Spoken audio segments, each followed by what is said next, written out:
ఏసునామములో flight ఎక్కుదును గాక. ఒక్క flight గురించి ప్రార్థన చేస్తే దేవుడు 4 ఫ్లైట్లు ఎక్కించాడు. ముగ్గురం కలిసి కూర్చొని ఆ శవం దగ్గర ప్రార్థన చేసినాం. చెవులు ఇట్లా నోరు పెట్టి ఏసునామములో లే. ఎప్పుడైతే గట్టిగా అరిచినామో ఆమె కళ్ళు తెరవడం జరిగింది. మా ఇంట్లో ఒక ఆమె ఉంది. ఆమెకు ప్రార్థన చేస్తే ఆమె కడుపులోకి వెళ్ళి 680 రాళ్ళు బయటికి రావడం జరిగింది. ఒక్కొక్క రాయి ఇంత పెద్ద రాళ్ళు. ఏసునామములో నాకు గర్భసంచి వచ్చిన కాకని పలికిన దేవుడు నాకు గర్భసంచి ఇచ్చిండు. ఏసునామములో నాకు 2 మనవలు పుడుదురు గాక దేవుడు అట్లనే ఇచ్చిండు. ఒకరోజు ఇట్లా నడుచుకుంటా, ప్రభా నాకు 200 అయితే బాగుండని ఆయన అనుకుంటా నడుస్తున్నా. ఈడ మాట్లాడుకుంటూ నడిచిన ఆ బాబు కాళ్ళ కాడ పడినాయి. చూస్తే 100 రూపాయలు నోటు కనిపించింది. తీసి చూస్తే 200 ఉన్నాయి.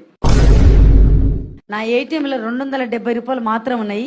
ప్రార్థన చేసి నాకు ఏటీఎం కార్డు పెడితే 1,64,444 రూపాయలు నా బ్యాంకులకు వచ్చినాయి.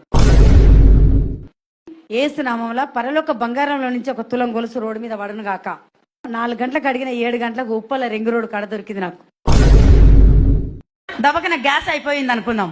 పరిశుద్ధాత్ముడు పక్కకున్నాడుగా చెప్పొచ్చు కదా నాకు. పరిశుద్ధాత్ముడా గ్యాస్ అయిపోయింది నాయన అంటే గ్యాస్ అని మన ఇంటి ముందర తీసుకొచ్చి పెడతాడు ఆయన.